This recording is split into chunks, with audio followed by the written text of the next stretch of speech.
have, like Jerusalem, that we can therefore say that all of these calamities that happen, any calamity that happens, is automatically either a punishment or purification. Is that what you're saying?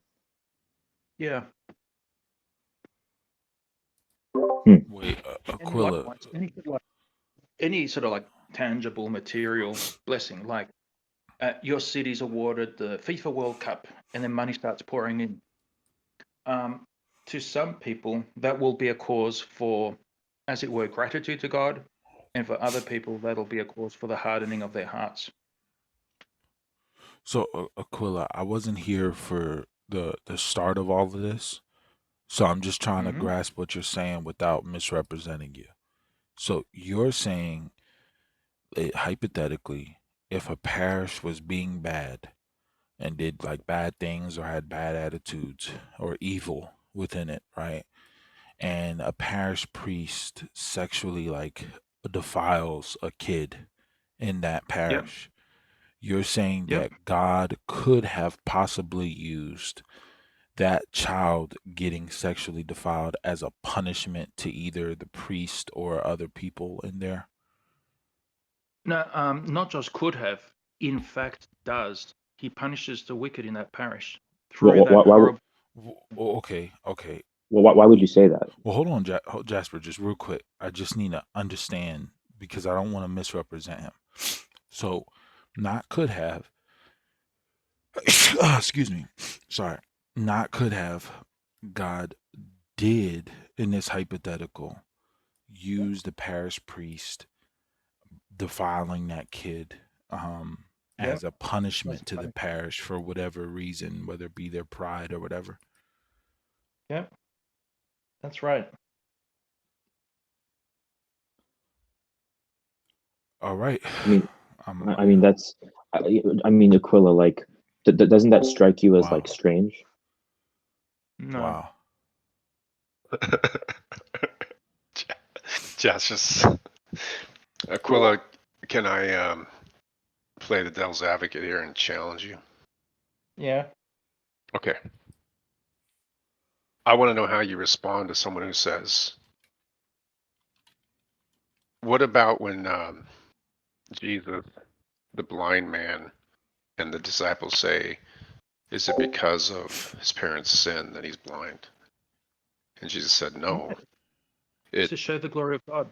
showed the glory of God." Yeah. How do you respond to that? Like between It's to show the glory of God. What? But Now, all but right. what about you, Dude, so the Aquila? child gets it does, defiled to show the glory of could, God.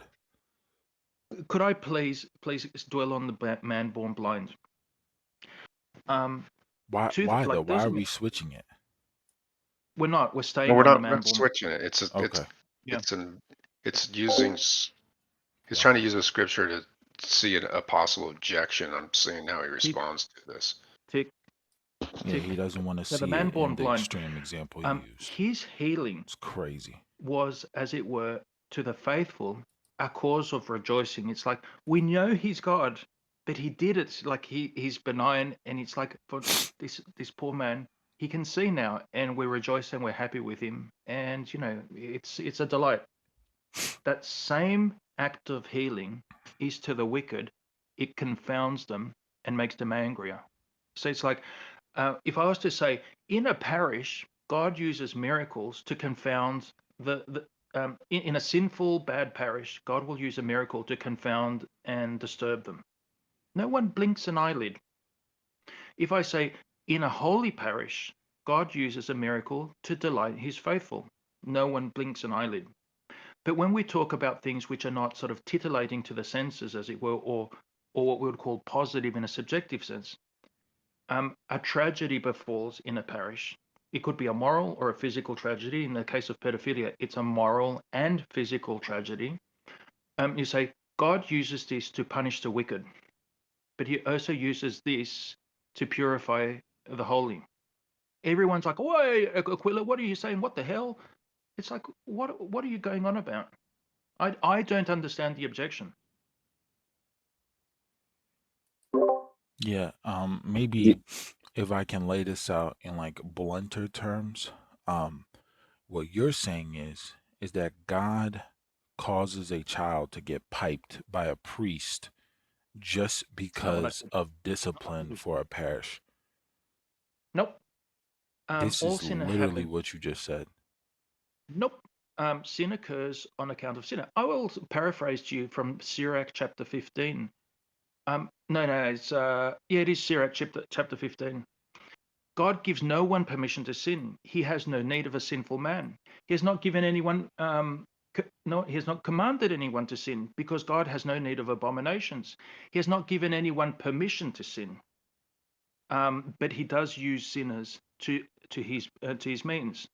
And so God is not commanding, bidding, liking, winking. It's like nodding, yeah, go ahead, to any sinner. But sin arises from us. We exist because God, and God will sort of permit us to exist while we sin, and permit us to act in the very act of sin. But He has not commanded it. He has not excused it. He has not permitted it in the sense that that's fine, you can do this one. But He certainly does use it to His ends, to the wicked, to their confounding, to the just, to their purification and blessing. Like the kid who gets molested, this can become a cross, like a very great cross, having been molested by a priest. Imagine that. You're a kid, 7 years old, whatever, and your own parish priest diddled you.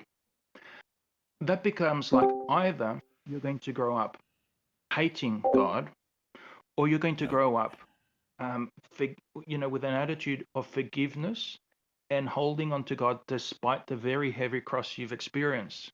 That kid is either going to end up very wicked or very holy. God will use it like the kid chooses. Like He was got before him fire and water. Put out your hand to which you choose.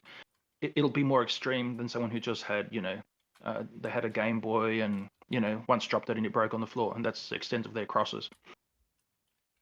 But likewise for the whole parish, the wicked in the parish will suffer, and the holy in the parish will become even holier.